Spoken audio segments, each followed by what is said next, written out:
இயேசுவும் சீஷர்களும் கடல் வழியாக பிரயாணப்பட்டு ஒரு இடத்துக்கு போறாங்க. கடலின் நடுவே பயங்கரமான காற்றும் பயங்கரமான மழையும் அந்த இடத்துல ஒரு சூழ்நிலை ஏற்படுது. அந்த சூழ்நிலையில சீஷர்களோட எண்ணம் என்ன? காற்று வந்துருச்சு, படகு ஆடுது, இன்னும் கொஞ்ச நேரத்துல படகு உடைய போகுது, நம்ம எல்லாரும் சாக போறோம். இதுதான் சீஷர்களுடைய எண்ணமா இருந்தது. ஒரு பயம், ஒரு சூழ்நிலையை பார்த்த உடனேயும் ஒரு பயம். ஆனா சீஷர்களுக்கு அந்த இடத்துல என்ன மறந்தாங்க?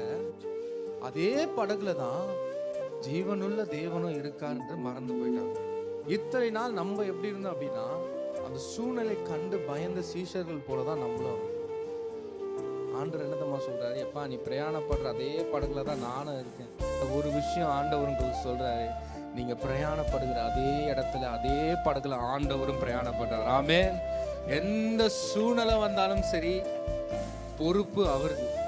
எந்த பிரச்சனையும் நம்மளுக்கு வேண்டாம். ஆமென்.